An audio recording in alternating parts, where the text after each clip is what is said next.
할렐루야. 6월 28일 토요일 새벽 기도를 시작하겠습니다. 사도신경으로 우리의 신앙을 고백합니다. 나는 전능하신 아버지 하나님 천지의 창조주를 믿습니다. 나는 그의 유일하신 아들 우리 주 예수 그리스도를 믿습니다.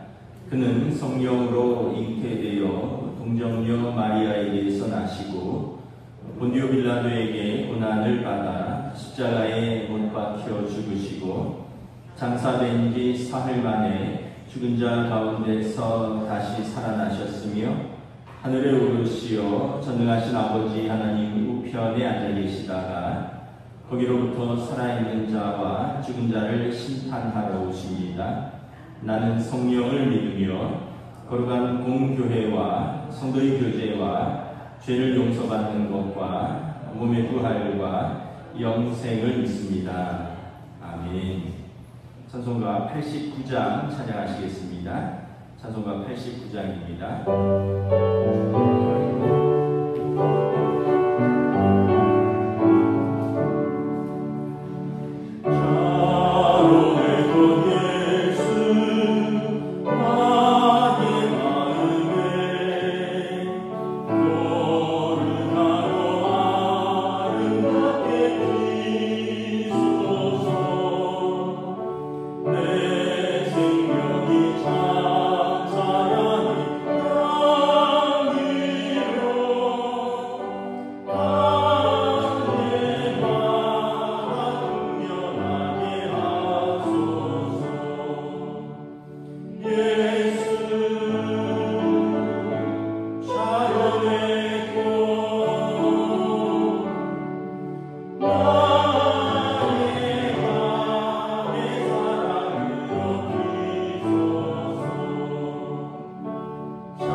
오늘 우리 주신 하나님의 말씀은 구약 성경 시편 82편입니다. 구약성경 시편 82편입니다. 구약성경 863페이지입니다. 시편 82편입니다. 다 찾으신 줄 알고 저 여러분들이 한 절씩 교도하도록 하겠습니다. 하나님은 신들의 모임 가운데 서시며 하나님은 그들 가운데서 재판하시느니라. 너희가 불공평한 판단을 하며 악인의 낫보기를 언제까지 하려느냐. 가난한 자와 고아를 위하여 판단하며 곤란한 자와 빈궁한 자에게 공의를 베풀지며 가난한 자와 궁핍한 자를 구원하며 악인들의 손에서 건질지니라 하시는도다. 그들은 알지도 못하고 깨닫지도 못하며 흑암 중에 왕래하니 땅의 모든 터가 흔들리도다. 내가 말하기를 너희는 신들이며 다 지존자의 아들들이라 하였으나 그러나 너희는 사람처럼 죽으며 고간에 하나같이 넘어지리로다. 하나님이 일어나사 세상을 심판하소서. 모든 나라가 주의 소유이기 때문이니이다. 아멘. 할렐루야. 오늘 토요일 새벽 기도 나오신 우리 성도들을 주님의 이름으로 환영하고 축복합니다. 서로 한번 인사하겠습니다. 한 주간 평안하셨습니까? 네.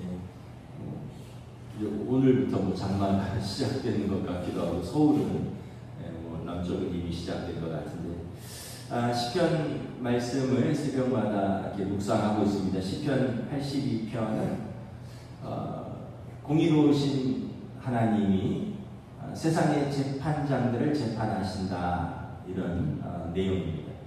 왜냐하면 세상의 재판장들이 불의하게 재판하기 때문에 오늘 시인은 하나님께 호소하고 재판장의 재판장이신 하나님께서 그러한 불의한 자들을 친히 재판하실 것이다 이런 내용입니다. 1절에 보면 하나님은 어떤 하나님이신가? 우리 1절 다시 한번 읽겠습니다. 시작. 하나님은 신들의 모임 가운데 서시며 하나님은 그들 가운데서 재판하시느니라. 하나님은 이 만왕의 왕, 만군의 주로서 천지를 지으신 모든 세상을 소유하시고 주관하시는 하나님이십니다. 그래서 하나님께서 모든 것을 주관하시고 통치하시는 분이십니다. 그래서 1절 하반절에 보면 그들 가운데서 하나님께서 친히 재판하실 것입니다. 신들을 재판하실 것이고 그래서 최종적인 재판장은 하나님이시다라는 것입니다. 왜 그러냐면 불의한 재판장들이 너무 많다는 거예요. 2절에 보면 너희가 불공평한 판단을 하며 악인의 낫보기를 언제까지 하려느냐. 재판자들이 불의하게 판단을 하니까 악인들이 낯을 들고 막 돌아다닌다는 거예요. 재판에서 공의가 배제되면 신뢰가 무너지는 거죠. 사회의 근간이 흔들리고 의인들은 고통을 받고 악인들은 얼굴을 드러내고 막 돌아다닌다는 거예요. 최근 유행어가 법불악위라고 저도 이번에 또 처음 들었는데 한비자가 한 말인데 법은 귀한 자에게 아첨하지 않는다 뭐 이런 뜻이라고 하네요. 그러니까 법은 귀하고 천함에 관계없이 누구나에게 공평하게 적용돼야 함에도 불구하고 시인이 볼 때 그렇게 느껴지지 않는다는 거예요. 그것은 그 당시에 이스라엘뿐만 아니라 오늘 우리가 사는 이 세상에서도 우리가 여야를 막론하고 권력자, 힘 있는 자, 돈 있는 사람들은 어떻게든지 빠져나가고 피하는데 여러분 서민들, 힘없는 자, 백 없는 자 이런 사람들 그냥 그 시간, 온 몸으로 다 끌려다녀야 되죠. 그래서 우리가 느끼는 것처럼 시인도 이 불공평한 판단이 언제까지 이어질 것이며 우리가 언제까지 악의 낯을 봐야 되느냐라는 것입니다. 재판은 당사자들의 생명과 명예와 재산이 걸린 문제이기 때문에 어느 것보다 공의로워야 한다는 거죠. 근데 3절 4절에 보면 가난한 자와 고아를 위하여 판단하며 곤란한 자와 빈궁한 자에게 공의를 베풀지며 가난한 자와 궁핍한 자를 구원하며 악인의 손에서 건질지니라. 이게 하나님의 뜻이라는 거예요. 약한 자들, 고아와 과부, 가난한 자들을 긍휼히 판단하며, 그래서 그 약한 자들을 악인들의 손에서 건지는 것이 하나님의 공의의 재판관이라는 거예요. 그런데 현실은 그렇지 않다는 거예요. 법은 강자들에게 관대하고, 법은 권력자들에게 아부하고, 약자들에게 가혹하다는 거예요. 제 친구들 중에 변호사들도 있는데, 요즘은 모르겠어요. 수년 전에 들은 얘기입니다.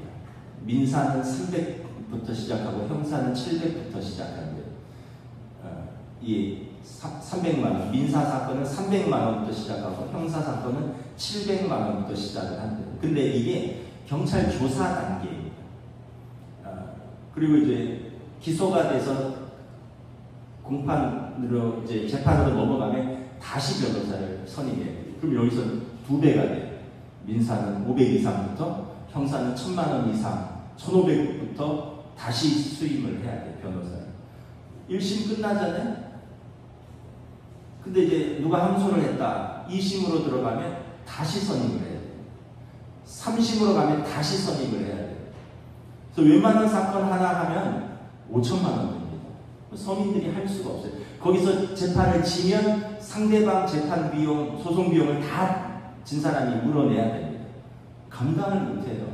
그러니까 돈 있는 사람은 전관 예우들, 전직 판사, 검사, 힘 있는 사람들 좋은 로펌에서 수천만 원씩 주고, 그리고 그 사람들에게 성공 보수를 약속하고 재판을 하는 거예요. 그 서민들은 그런 사람들 못 쓰잖아요. 그러니까 경험도 부족하고 막 초짜 변호사들 비용에 따라서 하다 보니까 그냥 밀리고 당하는 거죠. 그러니까 이걸 잘 몰라요, 서민들. 제가 전에 교회에 있을 때 그 청년들이 사건 사고에 휘말린 때가 있어서 그 부모가 아버지는 안 계시고 어머니 계신데 어머니가 장사한다고 못 따라간다고 저보고 따라가라고 그래서 제가 한번 갔었는데 변호사가 없으니까 너무 서러운 거예요. 경찰서에 들어갔는데 벌써 죄인 취급이에요. 너 뭐뭐 했지? 했어 안 했어? 이게 경찰서 분위기가 벌써 막 조서를 받는데 이 변호사가 있어야 되겠더라고요. 그 제가 그거 좀 더 조사하고 그렇게 얘기해야 되는 거 아닙니까? 무슨 관계예요? 부모예요? 아니, 목사인데 모르면 가만히 계세요. 이게 변호사가 있어야 돼요. 변호사가 있으면 왜 그렇게 말하느냐? 왜 그렇게 단정 짓느냐? 그거 틀리지 않느냐? 바로바로 따질 수 있는데 그 어머니는 능력이 안 되니까 목사님 좀 따라가 보라고. 그래서 제가 따라갔다가 시작부터 죄인 취급하는데 저도 법 지식은 없고 분위기는 장난 아닌 거죠. 여러분 경찰서의 강력팀에 들어가 보셨어요? 거기서 형사들이 쫙 앉아있고 거기서 따닥따닥따닥 치는데 거기서 한두 명 앉혀놓고 막 윽박 지르는데 이게 서민들은 감당할 수 없는 거예요. 근데 힘 있는 사람들은 어떻게 해요? 안 나간다면 안 나가는 거예요. 그리고는 내 변호사랑 얘기하라는 거예요. 나는 얘기 안 하겠다. 묵비권 행사하고 내 변호사랑 얘기하라고. 그래서 이게 제가 보면서 정말 이게 무죄, 무전 유죄라는 게 이런 거구나. 우리들은 그런 걸 경험할 일이 없으니까 잘 모르지만 오늘 시인은 이런 의미에서 이런 불의한 재판관들을 하나님께서 최종 재판관이신 그들을 책망하여 주시고 하나님께서 그들을 재판하여 주시옵소서. 이걸 호소하는 거죠. 그러면서 우리에게는 최종 재판관이신 하나님이 계시니 낙심하지 말라는 것입니다. 3절 4절에 보면 하나님은 가난한 자와 궁핍한 자를 긍휼히 여기시는 하나님이십니다. 하나님은 가난한 자와 궁핍한 자, 고아와 과부들, 곤란한 자들에게 공의를 베푸시는 악인들의 손에서 건져내시는 구원의 하나님이시다. 그러므로 우리는 낙심하지 말라는 것입니다. 5절에 보면 불의한 재판의 결과는 어떤 일이라는 거죠. 그들은 알지도 못하고 깨닫지도 못하며 흑암 중에 왕래하는 땅의 모든 터가 흔들리도다. 불의한 재판관들은 진실에 관심이 없어요. 정치 논리에 관심이 있고 또 자기 주관과 편견에 사로잡혀 있지 진실에 관심이 없는 사람들도 있다라는 거죠. 알지도 않고 진실에 대해서 알지도 않고 깨닫지도 않고 흑암 중에 판결하고 그러니까 땅의 모든 터가 흔들린다는 거예요. 그래서 때로는 억울한 자들은 삶이 송두리째 흔들린다는 거예요. 아까 제가 말씀드렸잖아요. 작은 형사 사건도 휘말리면 1심, 2심, 3심까지 하면 최소 5천만 원 든다 그랬잖아요. 이거 일반인들은 감당을 못해요. 땅의 터가 흔들리는 거죠. 재판장들이 의롭게 판결하면 의인은 형통하고 악인은 사라지고 나라의 질서는 바로 설 텐데 불의한 재판관들이 있으니까 공의와 질서는 무너지고 악인들은 번성하고 정직한 사람들은 억울한 사람들은 호소할 데가 없어진다는 거예요. 그래서 시인은 땅의 터가 흔들린다라고 묘사를 하고 있습니다. 6절에 보면 너희는 신들이며 다 지존자의 아들이라 하였으나 이건 이제 비유입니다. 재판장들은 지존자이신 하나님을 대리해서 하나님께서 세우셨다라는 의미입니다. 그래서 그들도 신들이고 그들은 지존자의 아들로서 하나님의 재판을 대리하는 사람들입니다. 그렇다면 하나님께서 원하시는 재판은 뭐냐? 하나님이 원하시는 재판은 사실 하나님은 잠언에 보면 약한 자라고 특별히 두호하지 말고 또 강한 자라고 편들지 마라 이렇게 말합니다. 그러니까 강한 자나 약한 자나 하나님은 옳고 그름을 올바로 가리고 옳고 그름을 가려서 잘못된 것을 심판하고 옳은 쪽을 보호하려는 것이 하나님의 재판의 원칙이라는 것입니다. 근데 이 불의한 재판관들은 반대로 한다는 거죠. 약한 자들은 무시하고 강한 자들에게 눈치를 본다는 거예요. 그래서 하나님께서 7절에 보면 불의한 재판관들에게 심판을 선언하십니다. 너희는 사람처럼 죽으며 고관에 하나같이 넘어지리로다. 불의한 재판관들이 너희도 다 죽을 것이다. 하나님 앞에 최종 재판장이신 하나님 앞에 설 날이 올 것이다 라는 것입니다. 그리고 너희도 공의로우신 재판장이신 하나님 앞에서 재판을 받아서 다른 사람들 앞에서 너희도 무너질 것이다. 최근에 작년에 헌재 재판관을 했던 문영배 재판관이 이제 은퇴하고 나와서 강의하는 거를 짤막하게 봤어요. 뭐 이런저런 재판 강의를 하는데 이제 어떤 질문들이 있었더라고요. 재판관들은 어떻게 재판을 합니까? 그랬더니 이제 그런 표현을 해요. 자기들은 재판관들은 제약이 너무 많다는 거예요. 누구랑 어울리는 것도 안 되고, 뭐 친분 있는 사람들이랑 뭐 식사하는 것도 조심스럽고, 그 사람들하고 운동하는 것도 조심스럽고, 왜냐하면 이제 나중에 이게 다 재판과 연관이 돼서 이게 문제가 될 수 있기 때문에 굉장히 고립되고 독립적인 생활을 한다는 거예요. 그래서 이제 자기는 법하고 독서를 통해서 세상을 경험한다. 재판관들이 세상을 경험할 일이 없대요. 아까 말했듯이 누구랑 어울려서 밥 먹고 누구랑 어울려서 운동하고 이게 나중에 다 문제가 될 수 있기 때문에 굉장히 고립된 생활을 한다는 거예요. 그런데 세상의 모든 사건을 다 판단해야 되니까 한 법하고 독서를 통해서 간접 경험을 한다는 거죠. 그러니까 이제 어떤 분이 물어요. 아니 그러면 어떤 버스 기사가 버스 이제 교대할 때마다 커피 빼먹느라고 100원, 200원 거기서 그거 횡령으로 해서 파면되고 절도 혐의로 기소된 거 이거 대법원에서 그렇게 했는데 근데 수많은 권력자들은 수십억 또는 재벌들은 수백억을 횡령해도 뭐 좀 처벌이 가벼운데 버스 기사가 그거 1,200원 뭐 그렇게 해서 절도 혐의로 기소되고 뭐 파면되고 이런 거에 대해서 어떻게 생각하십니까? 했더니 그분이 이러더라고요.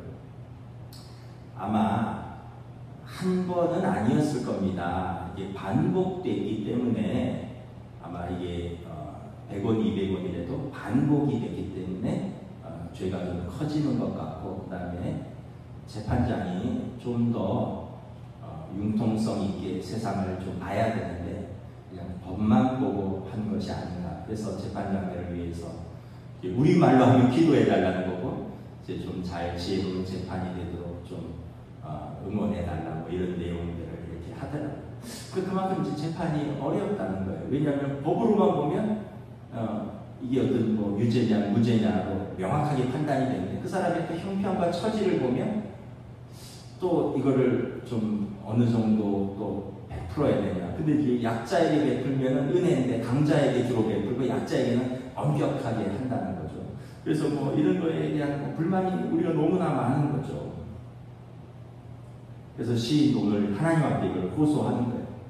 그래서 하나님 앞에 하나님 친히 개입하소서. 8절 함께 읽도록 하겠습니다. 하나님이여 일어나사 세상을 심판하소서. 모든 나라가 주의 소유이기 때문입니다. 하나님의 친히 개입하소서. 현재의 불의를 고발합니다. 하나님 일어나시옵소서. 그리고 성도의 소망을 피력합니다. 주여 판단하소서. 그리고 시인의 신앙을 고백합니다. 모든 나라가 주의 소유이기 때문입니다. 라는 것입니다. 그래서 우리가 먼저는 하나님을 의식하는 것, 이게 이제 거룩입니다. 하나님이 우리의 믿음은 하나님은 살아계시고 악인은 반드시 심판하시고 의인은 반드시 상 주신다. 이것이 우리의 믿음입니다. 그 의인은 내가 의로워서가 죄와 허물이 없어서가 아니라 하나님의 의이신 하나님의 아들 예수 그리스도를 영접하는 것, 이것이 하나님의 의입니다. 그래서 칭의라고 하잖아요. 우리 교리에서 의롭다 칭함을 받는다. 예수 그리스도의 십자가의 속량으로 하나님께서 전에 지은 죄를 간과하심으로 하나님의 의로우사 또한 예수 믿는 자들을 의롭다 칭하셨느니라. 그래서 하나님의 의를 받아들인 자들은 의인으로서 하나님께서 간주하시고, 악인은 어떤 사람이냐, 마음에 하나님이 없다 생각하고 자기 마음대로 사는 사람, 하나님의 의를 받아들이지 않는 사람은 자기 죄를 그대로 짊어지고 하나님 앞에 설 것이다. 이것이 우리의 믿음이다. 그래서 뭐 어떤 분이 그러더라고요. 다 죄인인데 걸린 죄인과 안 걸린 죄인만 있을 뿐이다. 하나님 앞에서 뭐 걸리고 안 걸리고가 의미가 있나요? 그런데 예수 그리스도로 말미암은 그 피난처로 피하는 거죠. 그래서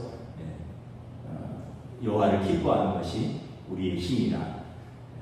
우리에게 피난처가 있다. 피할 곳이 있다. 우리 구원자가 하나님 계신다.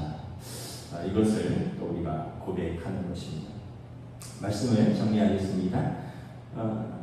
요즘 시편을 묵상하고 있는데 시편은 스토리가 아니기 때문에 새벽 기도가 어떤 분이 짧아서 좋다 그러더라고요. 시편은 새벽 기도 하니까 거의 20분 정도에 끝나더라고요. 시편을 물론 이제 주일 설교처럼 또 깊이 묵상하고 뭐 할 수도 있지만 이 스토리가 아니라 딱딱 그 어떤 탄원 또는 호소, 뭐 감사, 찬양 뭐 이런 걸로 한 주제이기 때문에 우리가 항상 기억해야 될 것은 하나님 앞에서 살아가는 우리들은 하나님의 말씀의 법을 또 지키려고 애를 쓰고 또 우리에게 주신 사람들에게 하나님의 뜻을 따라 은혜를 베풀려고 살면 하나님께서 판단하시고 하나님께서 또 상과 벌을 주신다. 이 믿음으로 오늘도 우리의 믿음으로 살아가는 저와 여러분 되시기를 주님의 이름으로 축복합니다. 기도하겠습니다. 하나님 은혜를 감사합니다. 오늘 시인은 참 불의한 현실에 대해서 개탄합니다. 재판장들이 공의로 재판을 해야 되는데 가난한 자, 고아, 빈궁한 자, 곤란한 자들, 궁핍한 자들은 악인들의 손에서 벗어나지를 못하고 우리가 재판장들은 불공평한 판단을 하여 우리가 언제까지 악인의 낯을 봐야 합니까? 하나님 일어나소서. 하나님 세상을 심판하소서. 하나님께서 최종적으로 재판하시옵소서. 모든 나라가 하나님의 소유 아닙니까? 하나님의 의를 신뢰하고 하나님께 호소하는 시인의 모습을 바라봅니다. 오늘 이 시대를 살아가면서 우리도 참 이 땅 가운데 불의한 일들이 많이 일어나고 악인이 형통한 것 같고 때로는 의인들이 고통받는 현실 속에서 우리는 하나님을 신뢰해야 합니다. 또한 우리도 하나님 앞에서 죄와 허물이 가득한 자로서 의로우신 재판장 앞에 설 때 예수 그리스도의 보혈의 공로 없이 우리가 설 수 없는 자임을 고백하며 늘 겸손하게 하나님 앞에서 예수 그리스도 안에서 속량받은 자들이 하나님 앞에서 기뻐하는 믿음의 삶을 살 수 있도록 성령님 인도하여 주시옵소서. 감사를 드리오며 우리 주 예수 그리스도 이름으로 기도드리옵나이다. 아멘. 하늘에 계신 우리 아버지의 이름을 거룩하게 하시며 아버지의 나라가 오게 하시며 아버지의 뜻이 하늘에서와 같이 땅에서도 이루어지게 하소서. 오늘 우리에게 일용할 양식을 주시고 우리가 우리에게 잘못한 사람을 용서하여 준 것 같이 우리 죄를 용서하여 주시고 우리를 시험에 빠지지 않게 하시고 악에서 구하소서. 나라와 권능과 영광이 영원히 아버지의 것입니다.